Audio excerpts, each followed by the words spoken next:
Doreen Ratemo, Head of Affluent Banking at Stanbic Bank, Kenya. Welcome to the podcast. Our tagline at the bank, we usually say ambition meets affluence. So long as you have an ambition, you need to think about wealth management. And it can be something as simple as endowment plans, in the sense that, okay, you know what, I only want to work the next 10 years. So in the next 10 years, how much can I put aside so that after 10 years, I can actually be able to pull out a couple of millions or even a couple of those dollars so that I now start experiencing wealth. Hi, and welcome to another episode of Make Money, the podcast. I know the title of the podcast is always Make Money, but today we also want to speak to the ultimate goal, which is generating wealth, maintaining wealth, and ensuring whatever we create lives across generations, leaves something behind. And I'm happy to have a guest here who's an expert in the area. I'm just but an observer from the outside. So Doreen Ratemo, Head of Affluent Banking at Stanbic Bank, Kenya. Welcome to the podcast. Thank you, Kefa. Very great excited having to you. Be here. Yes. Yeah. So I was just trying to set some context here in terms of wealth management. Okay. I think before I ask you to tell us what wealth management is, or tell me what wealth management is, I'll make an attempt of thinking about it. And I think from the intro I made is you think. First is creating the wealth, yes. But more so in wealth management is maintaining that wealth. You don't want to make money as the name of the podcast is and then lose it all. You want it to be wealth, last across generations. Yeah. And so my belief then is experts like yourself then help us walk through that journey. How will I maintain this wealth? How will I ensure that whatever I have today will see beyond just my lifetime, kids, my grandkids, and even great grandkids would also get to benefit from what I have today. So that's just an attempt from me. I don't know whether it's a concept. I really don't know what to call wealth management, but you're the expert. I'll let you go. Tell me about wealth management now. Thank you, Kepa. Yeah. I think you've given it very good context, because if you look at wealth management, it's more broader than investment services. I think sometimes people confuse the two. When you're looking about investment services or just doing investments, is where you have an income or you have some wealth that you're looking to grow, and the only focus there is how do I grow it. But now when you're talking about wealth is when the scale of your income has increased, and you actually have more complex investment needs, you have more complex financial objectives, and you're looking at how then do I manage that, to the point around how do I move it to the next generation. I think there's a concept around you are successful if your wealth moves into 4 generations after you. So how then are you able to do that?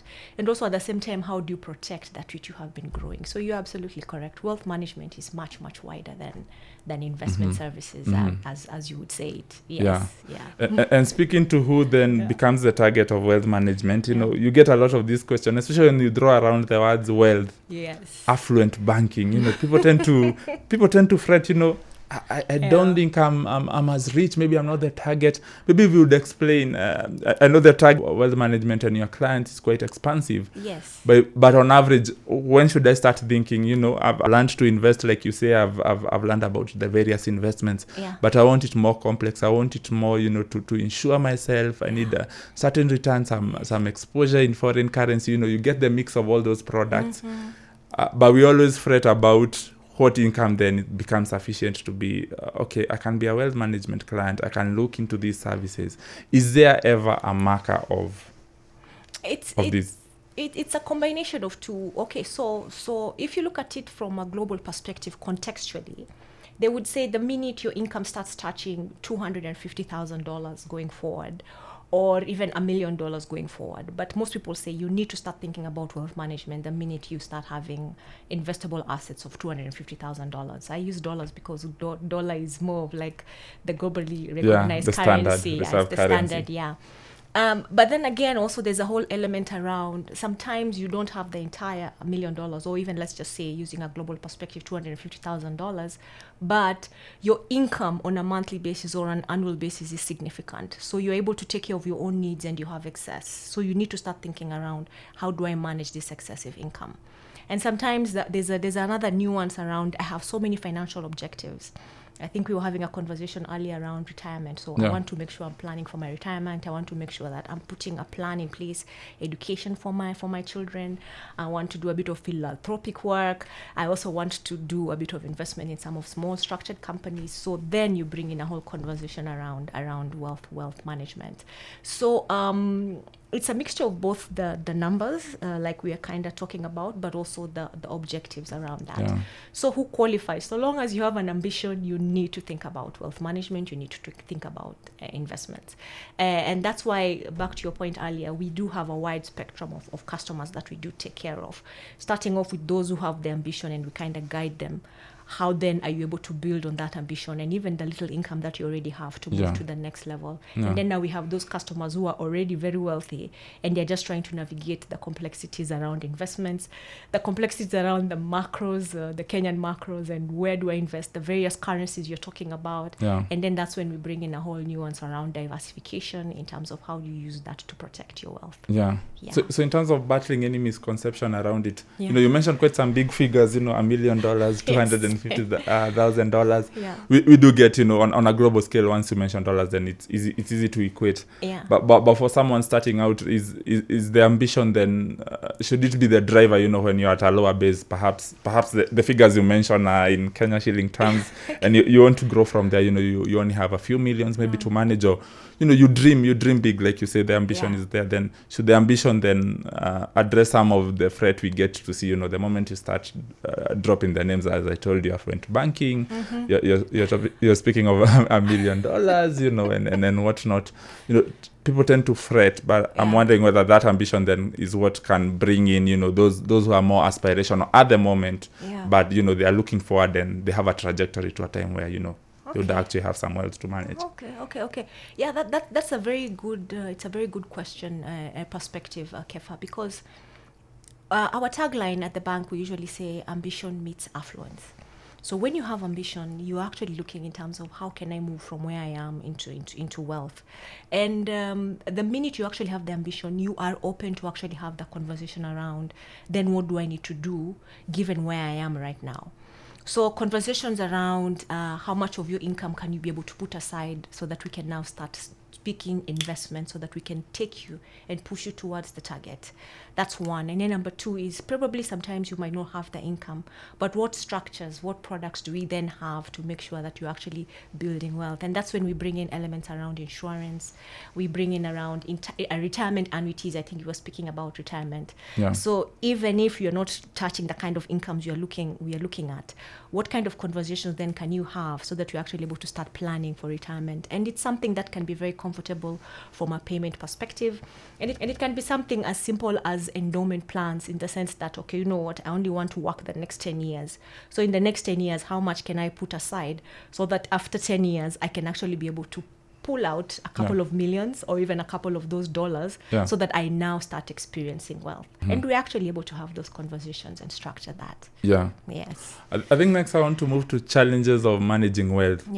A lot of people just struggle with the part of creating wealth, and we tend to only think about that, You tend to think in your head, if I hit 10 million or if I hit 20 million, then I'll be okay for the long term. But there are always challenges to managing wealth, and I would like you to speak to it. Thank you. I like that question. And let's just pick the example you said. Someone is saying, you know what, she mentioned $250,000. That's 25 million. You said 20 million. So if I get 25 million, I'm okay. You're good. You're good. But what factors do you need to consider? I've come to realize that a lot, especially the Kenyan market, there's a lot of potential to create wealth. And we've seen the data and the statistics which are coming through as saying, from an Africa perspective, even from a country perspective, we are viewed as a growth country, meaning there's a lot of potential for wealth growing. And as a country, we are very resilient. So we are seeing a lot of Kenyans actually coming up in terms of creating wealth. So I've targeted the 25 million and I hit it. Then what immediately becomes my objective? You need to look at certain things, and the challenges is inflation. How quickly is inflation rate? Inflation, basically what it does, it erodes the value of your money. So how do you bring in the time value of money? So one of the things we always say from an investment perspective is your wealth or your investment needs to grow faster than the rate of inflation.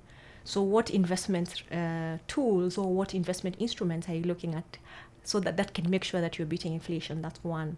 You also need to look at the macroeconomic environment, we've seen some challenges. You see the regulator coming in with various tax incentives or various tax initiatives, which could potentially erode. Let me go back to that figure of 25 million. Yeah, 25 million. So what kind of conversations are you having with yourself, with the people who are looking after your money to make sure that you've cushioned that? And then let's just look at some of the risks that are already existing in the market. I think one of the concerns and challenges the wealthy are facing is concerns around fraud.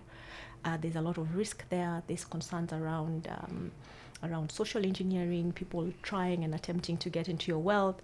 There are also concerns around how do I make sure that this wealth moves to the next generation, because no one lives forever, and I think we're actually having that conversation. So it's to be able to build structures that can be able to protect that. So number one, making sure that that wealth is growing faster.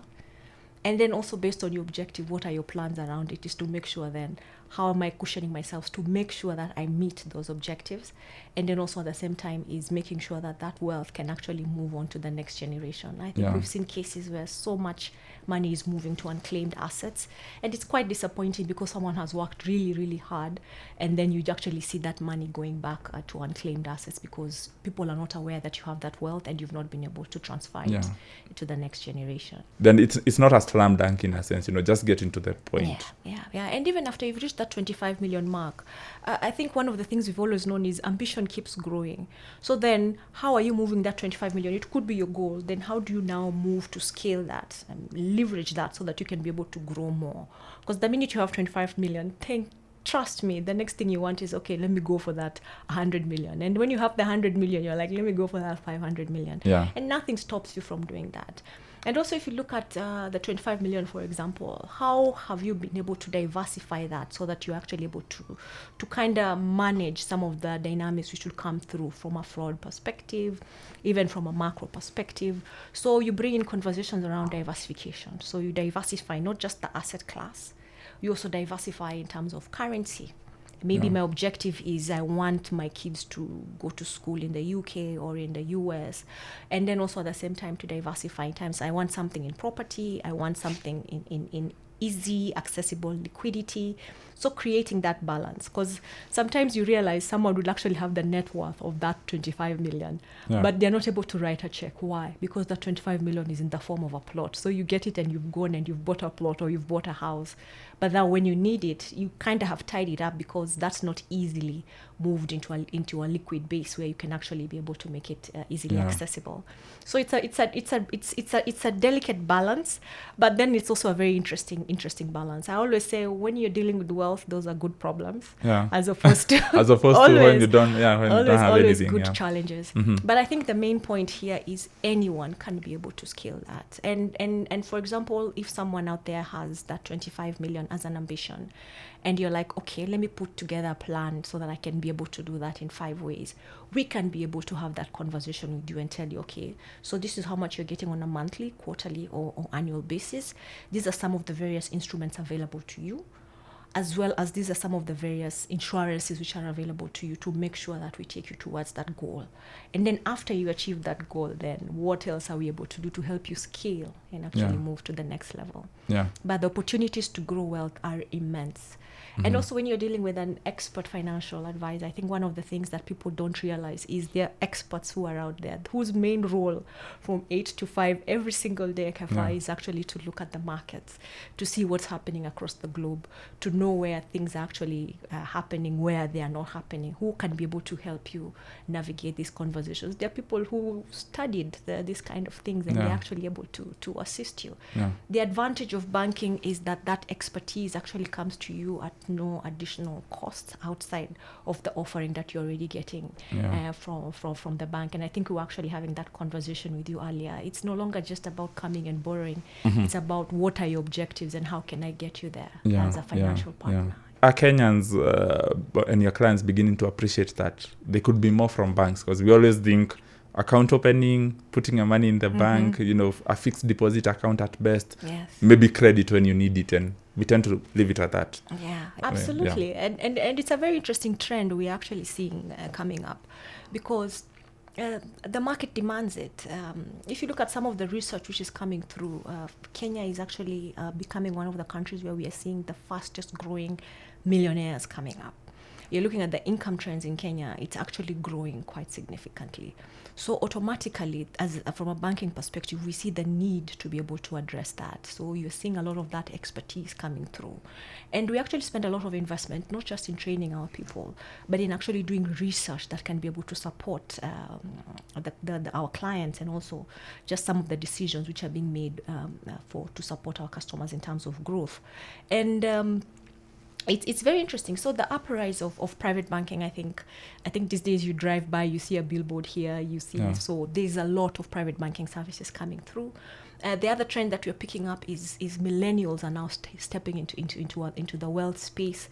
So, and they're bringing in a very interesting nuance around technology and some of the other alternative investments which are usually available out there. So how then as a bank can we come in to be able to support them and give them some of that expertise to manage that, to create a bit of balance even as you're navigating that space. So yeah, definitely from an Africa perspective, even from a Kenya perspective, we are seeing that trend coming through significantly, and it is actually driven by demand, not just by guesswork. It's actually, you're seeing the demand is there, and it is just to let people know that these days banking is much more than just the traditional banking of just coming through. We're also seeing a nuance around Kenyans, especially the ones who are stepping into wealth, wanting to be supported from a lifestyle perspective. So you see banks coming in and saying, you know what, we can also support you from a lifestyle perspective with some of the propositions that we do have. How do you still embrace these alternative investment classes? Like you said, multi-currency.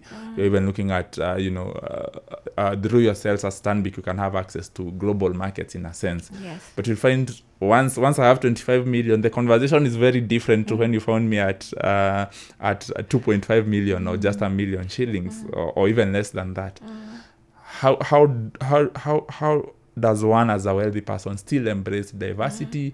And, as much as I always say risk, you calculate the risk, take calculated risk. You're not just saying gamble and, try push your 25 million to 250 million. But how do we still embrace the need for that diversification, even as much as we know our goal now is almost capital preservation at this point? Okay. It's a very good question, and it boils down to two things. First of all, as an individual, what's your objective? And then number two, what is your risk profile?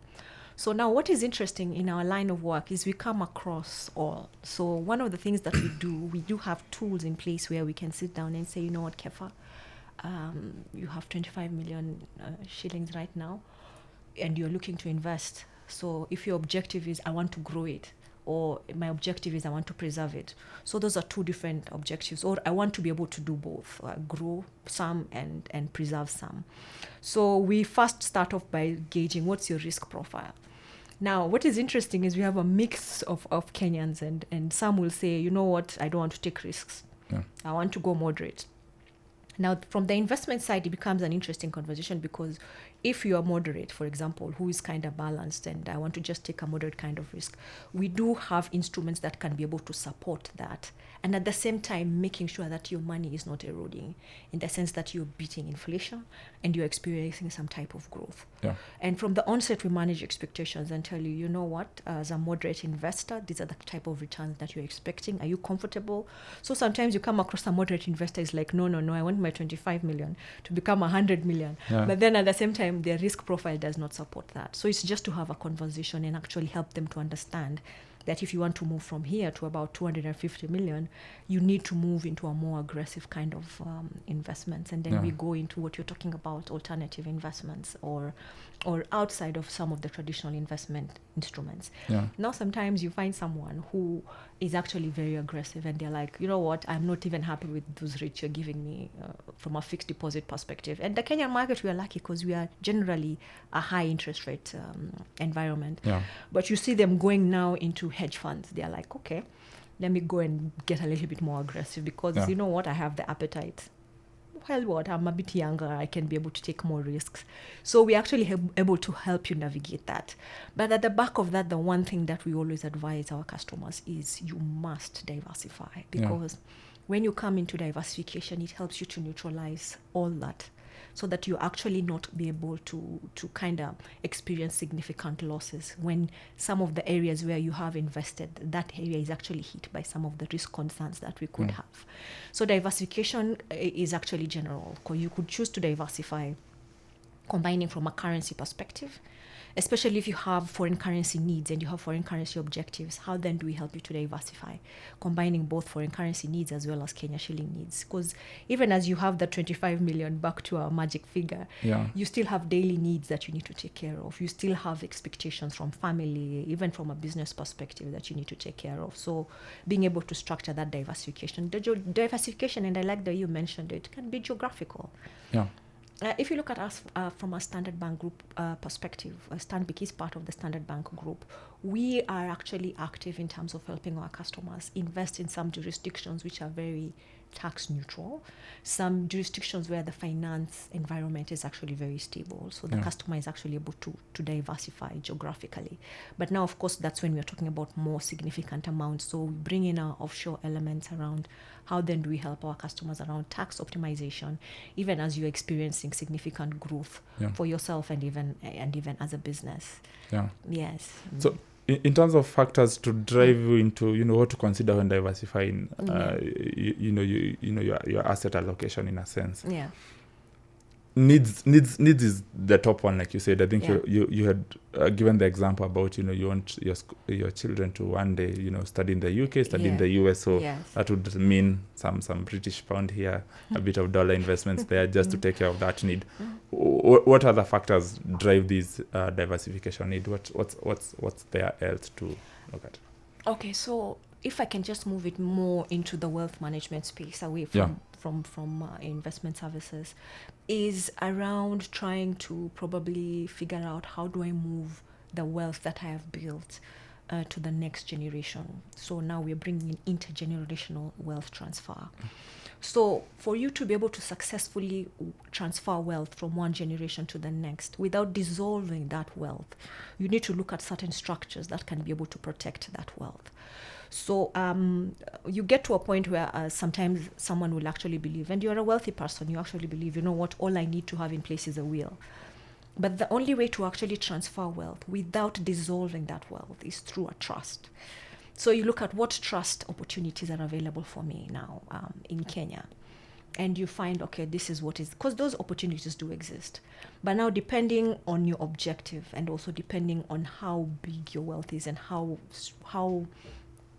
maybe outside of the country your wealth is distributed, you might want to look outside and say, okay, so where else can I be able to build a trust structure, both from a family perspective and allow me to bring in from a business perspective, because we've seen a lot of wealth is actually built through business, so that I can be able to transfer that wealth to the next generation. So you find now the diversification in the form of geographies actually comes in. And sometimes you're also looking at the legislative or the regulatory environment. One of the things we always tell our customers, the best way to navigate some of the regulatory complexities or usually come with building wealth, because you see a lot of that coming through across the nations, not just in Kenya, is then having a conversation around how then do I navigate this. The first step is, first of all, to actually correctly interpret that and actually get the customers to actually comply. So we are telling them, this is how you comply to this new tax regulation, or this is how you comply to this regulatory environment. And then we can be able to bring in nuance around what other geographies are available to you, because Kenya does have international agreements with some of these other countries, so that we can be able to create some diversification for you, even as you preserve and grow your wealth. Yes, Another aspect I like that you brought it, and this is a conversation we were having just before we began the current conversation around intergenerational wealth. It's something we've really struggled with. There's first, even before talking about structuring, it's something we've really struggled with. And I think, again, my observations here is, you have some wealthy people, or most of us, we tend to think we live forever. That's not happening. And so we never make those plans that, we think I'm wealthy, I'll be wealthy, I will, die live rich in a forever. sense, or you'll die rich, but you don't think about that, Of course, you're not creating all this wealth to have it destroyed. You're not trying to sit on 25 million to have it gone. The moment To unclaimed you're assets. you're 6 foot under, that's never the goal. But what perhaps are some of the hindrances, and how are we going about breaking down that mentality that we see? I think the example you'll get mostly in Kenya is around Asian families, and how we have seen intergeneration. My grandfather started this business, my father took over it, now it's my time, I'm training my son. So there's that continuity in mind. While from an African perspective, and more so ourselves as Kenyans, sometimes we tend to struggle with that, planning after. It becomes quite a difficult conversation. I don't know how you have this conversation with your clients, like, hey, you have 25 million, we've sat with you through, we've grown this, doubled it to 50 million, but you still now have to start thinking of what comes next after you're gone. Where will your wealth go? In terms of navigating that, how you navigating that, if you'd give an experience of how you've navigated, ensuring that this point is hammered home. Yeah. It's just building advisory, and even in terms of approach. When you change your approach in your engagement with your customers to actually try and find out what are your plans, what are your objectives, what kind of wealth are you managing, what's your plan into getting this to the next generation. And we've seen a lot of the challenges that our wealthy clients are facing is, fine, I've spent so much time and effort building this amazing business, and then the thing about business is because it's also providing employment to another group of people, so there's a lot of responsibility which comes with that. And then now I want to move this to my son or to my daughter, but my son or daughter is not interested. They want to become a musician or an artist. So that in comes the first challenge. How do I move this to the next generation, and what kind of advisory work do we do that? And then sometimes there's this saying which usually says, and I think it's the Dubai Sheikh who usually says, strong men build weak men, because the strong men now create wealth and create a very easy life for the next generation. And people ease off, and then you create the weak men. Then the weak men create hard times. Thank you. Then you have to create strong men again. Absolutely. And the cycle comes again. And the cycle becomes again. So the wealth just becomes kind of get lost. And it's very painful to watch, especially for those who are actually aspiring to step into wealth. So how are we assisting our clients? We do have structures in place to support our clients, because we do have what we call Financial Fitness Academy. We do have legacy planning tools, and part of those is around how then are we preparing the next generation to be able to handle the wealth that you're transferring to them. I love the example you've used around the Asian community, and we're also seeing it a lot also with some of our fellow citizens, the Kenyans, and whereby they are starting to introduce family values around money, family values around hard work, family values around how do you manage people who you're seeing in your father's business. So you're involving your children from a very early age. One of the other families, very wealthy families that we've had the pleasure of engaging with, and actually pleasure of banking with, from the onset, even as the kids were growing up, and even as in terms of how they were structuring their education, they already knew that, you know what, I've gone abroad to study, but this is the plan. I'm coming back to take over. Now, the advantage about us as Africans is we have many children. So sometimes you'll find those ones who are not interested, but you'll always find someone who's interested. So you pick that kind of like a matron who is going to be, we call them a jockey. This is the jockey, and you kind of prepare them to kind of take that over. But making sure that the next generation is actually financially literally, so that they can be able to take on the responsibility of wealth. Because wealth comes with a lot of responsibilities. That's one. The other thing I've spoken about is building structures. We sensitize our customers and tell them, Kefa, you as an individual, you're a separate entity from your business. Yeah. So we see a lot of people mixing their business and or thinking they're their business. A lot of people think that. Yeah.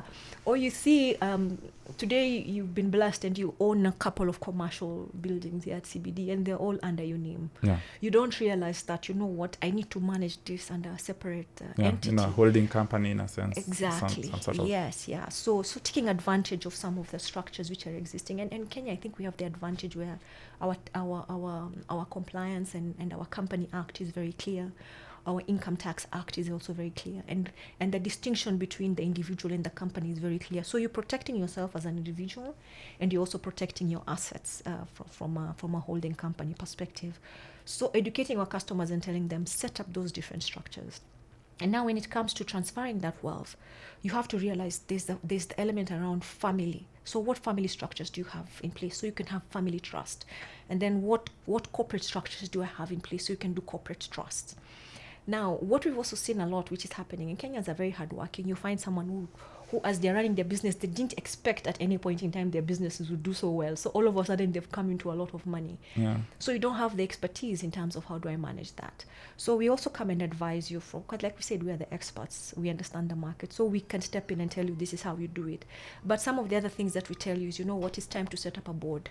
Make sure the board has the various expertise that you need for your business. And I think one of the family businesses we were talking about, I think they didn't realize that they could actually be very successful, but they realized, you know what, we don't have the expertise and knowledge to run this. So inviting external expertise through having a board, through having some of the local expertise which is existing here with a bit of an offshore and international nuance being added into it, you're able to actually set up structures which can invite that to help you navigate that. And it's very interesting. Like I said, it's a good story, but then it can also be a really sad story if it's not well managed. Yeah. And then there's a lot of risk. People don't realize the importance of separating family from business. It's because, you know, when it comes with family, Kefa, you have sons, they will intermarry. You have daughters, they will intermarry. Yeah. So some of the other elements which come through, the complexities around wealth which comes through, is around how then are we structuring marriage, how are we structuring divorce, because we've seen cases where divorce can split estates into two. Yeah. So those structures are very important, and actually having someone who can probably add a lens around that and tell you, you know what, when you step here, we need to separate family, and when we step here, we need to separate business. And like I said earlier, one of the only ways in which you can protect and preserve wealth is through setting up trust structures. It's one of the only ways in where your wealth will not dissolve. Simply doing a will at this point in time, especially if you're dealing with significant wealth, is not enough. I think we've seen a lot of wills disputed anyway, and they drag on for years in the courts. And then if you look at the legacy, and I like the term legacy because it's all-encompassing. It means if, for example, Kefa, you have built a business and you are employing 100, 200 people, even 50 people, those are 50 lives in your hands. Those lives should not stop being able to support themselves and their families simply because you have passed on. Yeah. How then are you continuing with that legacy, or if better, even expanding that legacy? Because one of the things we do know is the biggest part of Kenyan workforce is actually through private businesses. So then this private business is actually owned by people, and these are the people who we are speaking about from a wealth perspective. How do we make sure that we are protecting that? So it's just much more than just an individual conversation. It becomes an economic conversation if you look at it from that perspective, and it becomes a very critical conversation for us to have. In terms of some of the common pitfalls you see around, trying to get, the legacy going and building generational wealth, what are some of the common pitfalls you might see? I think I'll begin with the first one. The first one is not planning, most definitely. I mean, the moment you don't plan, then, there's always the saying, not planning, is just planning to fail, basically. So if outside of planning, are there other pitfalls that one is likely to confront? You want your wealth to last for several generations at least. Are there other pitfalls that come along the way to planning that? Like you said, it's a lot of complexities. You mentioned family. There's a lot of, we tend to be very cordial as families. We don't really want to talk about money. While, we are professionals in various settings. You go to work, you earn your money. You take one bill or the other, someone else takes the other, and the household is well taken care of. But we don't speak beyond that. We don't speak of the assets we have or the assets we want to own. So that's one of the bits I would see, the family complexities. We really don't want to talk about money, it's family time. It's family time, keep that on the 9 to 5 side of things. And, this is family. I would speak to those pitfalls, outside of planning. What are the other challenges that one might encounter when you're trying to make your wealth last? And I know we've kind of gone back to this over and over, but it's significant. I think failure to diversify. Yeah. So you end up with the concentration risk. And again, the same example we used earlier. You could actually be owning several buildings or several houses, but what happens then if there's a real estate crash?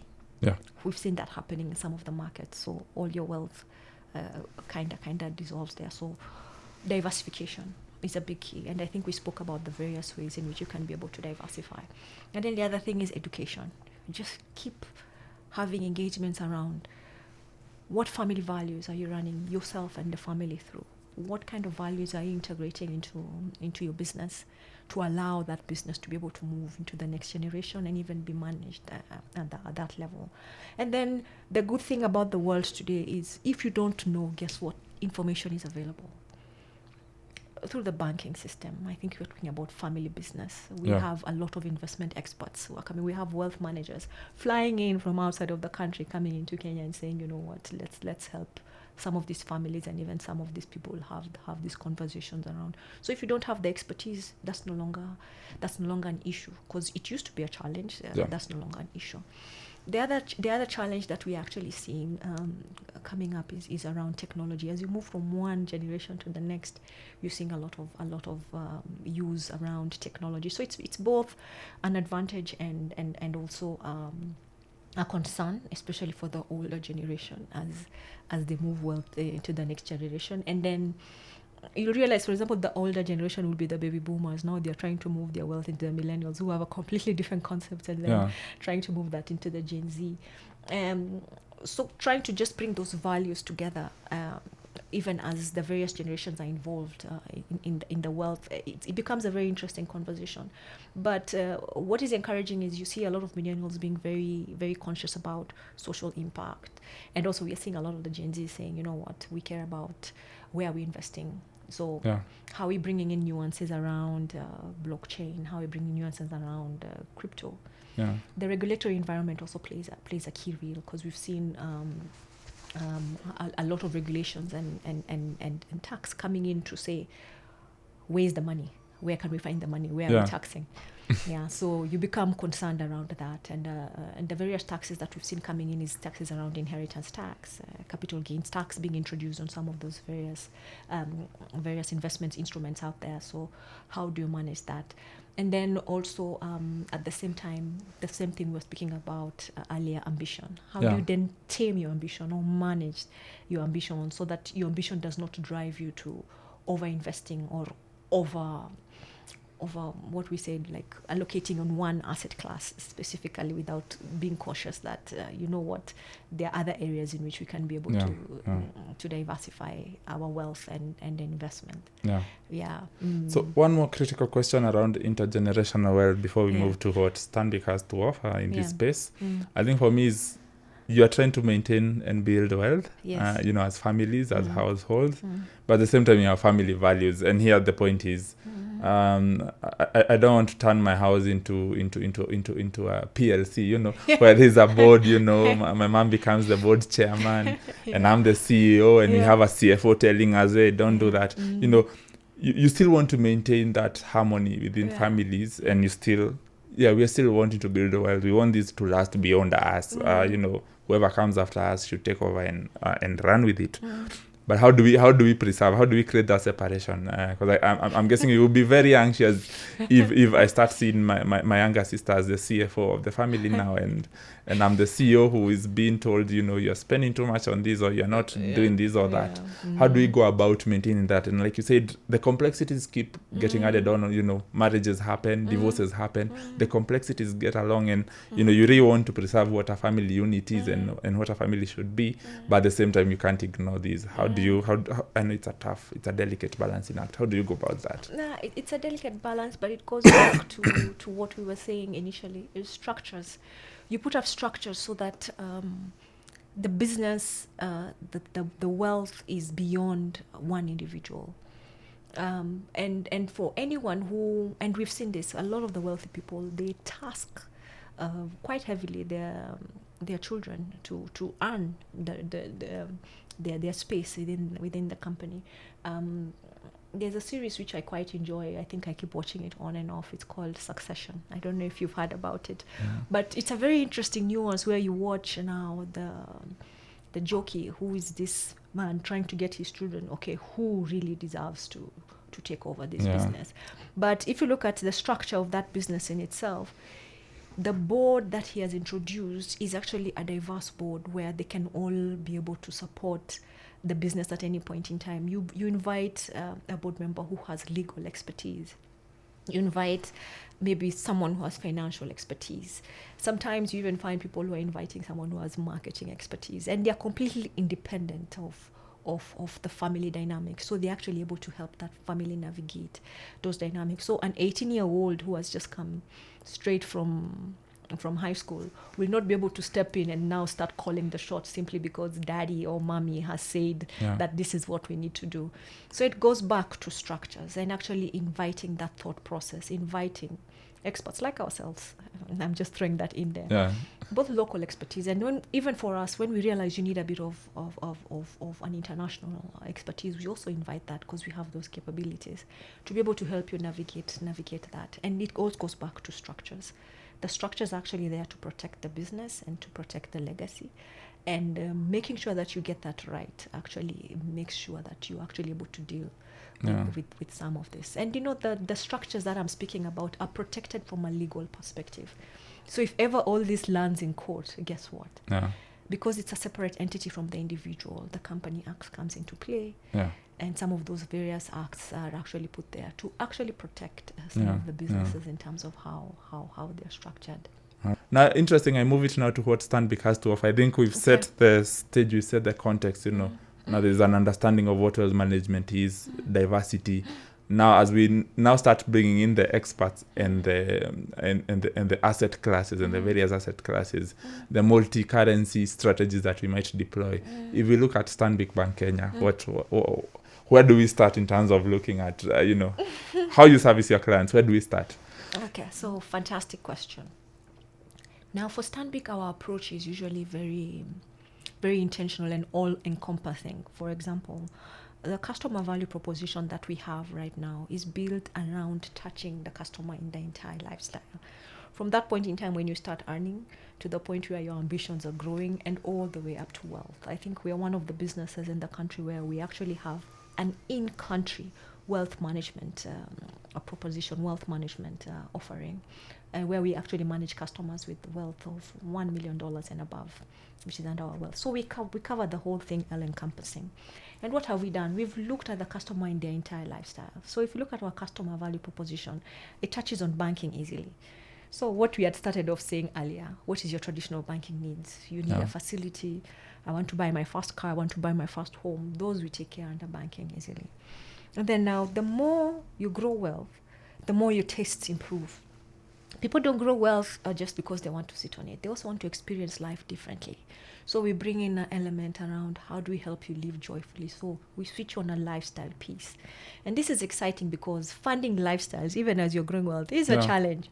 Some of these luxury things, these trips we want to travel first class, second class, some of these things we want to experience, they cost. So what we're offering our customer actually is able to switch on that piece for you from a lifestyle perspective, where we introduce for you exclusive benefits, where you're able to enjoy some of these lifestyle benefits without necessarily it being very strenuous on your resources. So we see some fantastic discounts coming in. We give customers, for example, you want to experience, you're not traveling business class, but you have your ticket. You can be able to access the lounges from a business class perspective. So you tend to experience different things. You're a golf player. I'm traveling to Dubai. Where else can I play golf? I don't have membership there. So instead of going and paying a full membership so that you can be able to pay, we're actually able to deliver this for you through some of the transaction instruments we give you. So if you look at our card, for example, the MasterCard World Elite card and the World card, it switches on these benefits for you from a travel perspective, from a peace of mind perspective, in the sense that if you use your card to buy your ticket, we automatically switch on travel insurance for you, so you don't have to spend money to get travel insurance separately. Yeah. So what does that do? It kind of enhances your lifestyle. Yeah, So makes it easier. Makes it Much easier, easier. yeah. So when it comes to the affluent space, we've also taken care of you. So we're helping you bank easily. We're helping you live joyfully because we've switched on a lifestyle piece. And then the whole element of speaking around expertise, we help you invest skillfully. Investments can be quite a jargon for most of us. So if you're a typical businessman, you are very good at, let's say, real estate, but now you're curious about, where then do I invest? I've gotten this big payoff, where do I invest? Yeah. And I want to grow, and let's go back from my 25 million, I want to make it 50, then 75. Yeah. Where then do I go? Come and speak to us as the experts, and we'll actually help you invest skillfully. Mm-hmm. And then finally, plan wisely. How do we help you plan wisely? So you want to plan for your children's education, you want to plan for your retirement. And us who are in the formal systems are lucky because our employer takes care of our health issues. But if you're in business, how do you plan for your health emergencies? Yeah, you have to do it yourself. How do I plan for my car? How do I plan even for my travel itself? Because sometimes I might want to get travel insurance outside of the card benefits that we've given you. So we are saying we're actually able to give you a very strong piece around planning wisely. So if you look at our approach is complete. So we are saying we're helping you bank easily, we're helping you invest skillfully, we're helping you to plan wisely, and then finally we're actually helping you to live joyfully, because guess what? You're not pursuing ambition for the sake of it. There are lifestyle elements you actually want to be able to introduce into your life, and that for the family. Now, interesting, if I can add another element. With the wealthy, you see a growing need around philanthropy. I always keep saying, in our context, in our culture, philanthropy could be just you choosing to pay your cousin's education, you choosing to pay my sister's brother, whatever. There's always a charity here begins at home. Quite charity begins at home, But we don't see that as philanthropy, but it is. Because when you have more, you're trying to figure out, how then can I help? Can I be able to do some of these philanthropic works? And some of the things that we actually have from a value proposition perspective is some of the benefits we bring to life, for example, through a UNICAF program, where if you're actually doing education plans or you're doing education payments through us, you can be able to get up to 75% discount on fees that you're paying towards some of these universities. And that's a big plus, because now we're helping you save. You're saving, and you can add it to the rest, and it goes on. Or you can add it to your lifestyle. So you actually have a more exciting life. So we actually believe we have one of the most unique propositions that is out there. And it's no wonder that we were actually recognized as the #1 private bank in Kenya by Global Finance last year. So it's a title we are holding for the whole of 2025. It's because we've been able to kind of step into all those spaces and actually assist our customers to be able to live a fully complete life. Right. At the onset of the conversation, you did differentiate wealth management or affluent banking from traditional banking. And it's interesting, we're on Kimathi Street, Nation Center, right across is Stanbic Bank, Kenya. So if today I walk in there, how will I tell the difference? Mostly we find the tellers, and you have to pick one of those vouchers and wait in line. What's the differentiation, when if I actually do what I just mentioned, walk across?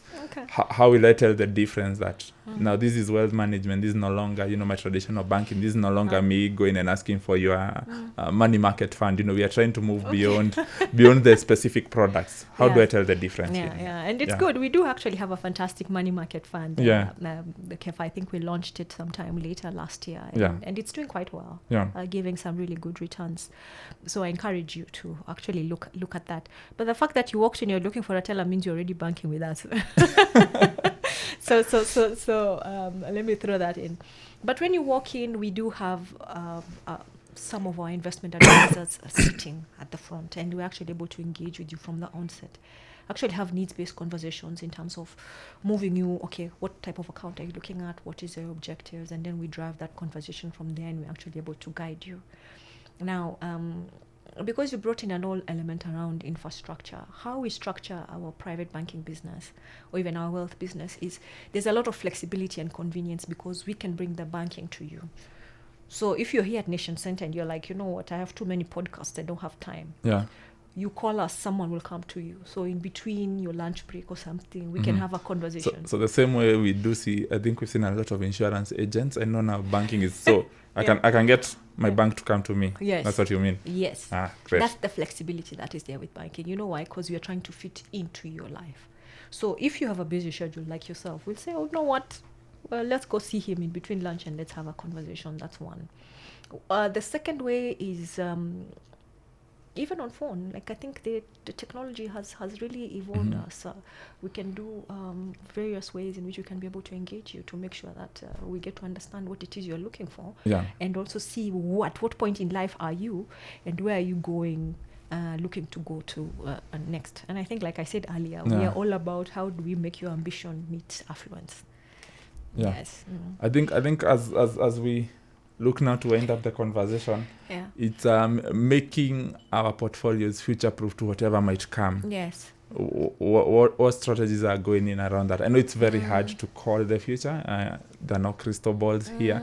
But how do we future-proof? What are some of the strategies, even as we think about wealth management and lasting? How do we still ensure that we've future-proofed a lot of what we have? Is it the same diversification, perhaps, so hard, it's always said lightning hardly strikes the same place twice. So then just make sure you're in so many places, because once it's hit, then you can have reprieve from another side of your portfolio. How do we go about future-proofing that? There's so many ways, and I like that question, Kefa, because you mentioned diversification. You future-proof yourself, because depending on your risk appetite and your objectives, we're actually able to structure for you a very comfortable portfolio of investments whereby you can be able to kind of cushion yourself against some of these uncertainties. That's one. The other way is through insurance. We do have fantastic insurance products which can be able to kind of protect, because insurance is usually mitigating against potential risks.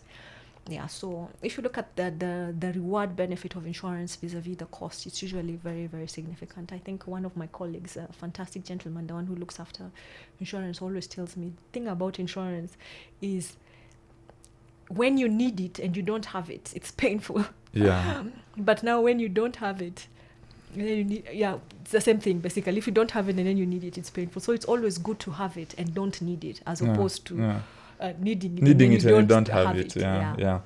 So insurance becomes a very critical piece for us, and we've structured it very well under our Plan Wisely proposition. And then what's the other thing I would say? Advisory. Take advantage of the expertise and advisory which is there. And some of the advice that we give our customers as part of you just banking with us, Kefa, is advice that if you step away from the banking structure, you'd actually be paying quite significantly to get that expertise. So take advantage of that. Sometimes people think, I can't have this conversation with my bank, but guess what? There's no conversation that is touching money that we're actually not able to help you navigate. And then if you look at some of the tools that we actually have available, like our Financial Fitness Academy, I think we are one of the banks who actually have a Financial Fitness Academy, and it comes in the form of an app, or even in the form of on a web-based, where we take you through a course where you actually know how do I manage my money, and just allowing us to walk that journey with you, from ambition, and allow me to say from ambition into affluence. And we have seen it happening, and we're not talking from the blue. We actually have customers that we have walked through the journey. I've been in banking, 17 plus years, and they're customers who I know. I know customers who I've been able to walk with them the journey to a point where they're wealthy, and then you become a trusted advisor. So a customer is like, okay, I would like to buy a property in the UK because my daughter is going there. Yeah. I'd like to do this. What is available to me? What kind of structures do I have in place? Yeah. And then also some of those tax optimization opportunities. Which jurisdictions are favorable? Where then do we see Kenya and some of the other countries actually having tax alliances to kind of cushion you through this? So taking advantage of the expertise which is existing, I think is also a big plus. And also at the same time, like I said, engage us, and we can actually help you to be able to also add some sweetness to your lifestyle. All right. It doesn't have to be very, very, very expensive. Yeah. But, All right. A final one from me. looking forward now, we're still in the first quarter, so this is the time we tend to pull our binoculars and try see what's coming. Yeah. You're the expert in this space. What are some of the trends do you see coming? What might shape the trends and future? You did mention the demographic we have, quite young, quite ambition led. We're still seeing growth as much as we do have the other concerns that we do. We don't have to go through the whole list of them, but we do know first there's an ambition. I think what I get also from many of my friends is we are trying to move from the people, some of my friends, luckily not myself, we are victims of the black tax, having to support the older people, the philanthropy. the philanthropy you spoke about. Yeah. We are trying to move from that into a place where now we are living generational wealth. When I come up to retirement, maybe 60, 65 years, I'll be thinking of what am I leaving those that have been taken care of, and not what will they get to me once once they're in a working age. So with that can be maybe perhaps one of the trends you are seeing. But perhaps what more, you have the binoculars here, so if you would sum it up for us, what more is coming? What's the space looking like? What's exciting in that space to watch out for? Okay, so the trends we are seeing outside of what you've mentioned, we're seeing a trend around our customers wanting to get more into alternative investments. Maybe just to give a bit of context, when you talk about traditional investments and alternative investments, traditional investments are usually regulated, and they are more liquid. You can easily access that. And the return tends to be moderate, sometimes high. Traditional investments, you're talking about stocks, we're talking about bonds, we're talking about traditional fixed deposit that you get from an account. We're talking about some of the government instruments that we're seeing out there, treasury bills, etc. So very well regulated. You'll be able to get a good return. If you want, at any point in time, you want your money, within a day or two, you can be able to get that out. Now, we're seeing a trend towards alternative investments where you're getting customers who are like, okay, let's go back to that magic number, 25 million. This 25 million, I want it to become 500 million in the next 1 year or 2 years. So you see an appetite for risk. So you see customers saying, I want to invest in this tech company which is coming up. So it's private equities. You're like, because there's a lot of fantastic ideas. There are Kenyans out here who have fantastic ideas, and you find others, the ones who are wealthy, are like, okay, I want to do a bit of work with some of these private equities. Again, the key thing is it's complex because it's not regulated, but now that's where you go in with your lawyers, and you're able to structure in terms of how do I buy equity in some of these private companies. And that's where you're seeing some fantastic growth, especially when the businesses take off.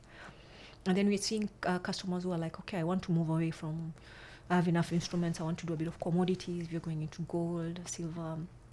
Okay, so the other trend we're seeing is a very strong play around social impact, and it's interesting, and I think we're seeing it more with the millennials and some of the younger Gen Zs who are actually making it. They're thinking about how do I go back into social impact, and then we are seeing more and more of the white-collared, what you would actually call white-collared Kenyans, actually wanting to support agribusiness.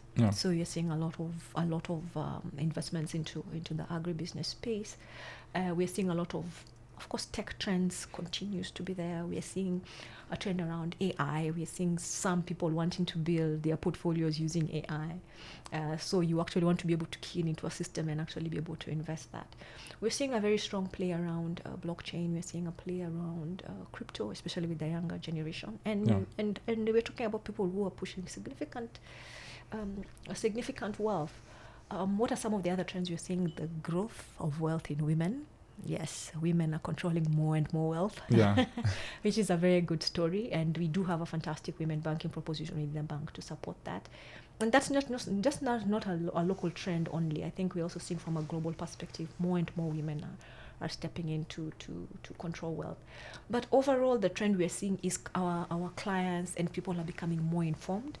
People are more cautious because they know they've worked very hard to build their wealth. We're saying people are actually more aware, and they're saying, you know what, I want to be able to do that. So some of those cases we're talking about, cases going to court for the court to decide how this wealth can be split, we're seeing a shift away from that. Kenyans are smarter now. They want to build structures. We're seeing even someone who's just starting out saying, you know what, I want to separate this from my personal wealth. I want to separate this from wealth. So we are seeing that trend coming through in a very strong way. So it's very exciting. It's All very right. exciting and All right. optimistic. Yeah. All right, Doreen. Thanks a lot for dropping by our podcast today. Yeah. We do appreciate the insights, and I think I've gotten to learn a lot around wealth management, the trends, and even how to set up myself, as an ambitious person trying to get there. So we appreciate that. So that has been Doreen Ratemo, head of Affluent Banking for Stanbic Bank, Kenya. And that has been another episode of Make Money, the podcast. Hope you've learned quite a lot. And if you want to get started at Stanbic Bank, of course, you can just walk in. You've gotten to learn about the investment advisors that they do have, and get to do more and build your wealth and build your own legacy. Until next time, my name is Kefa Mwirore, and that has been Make Money.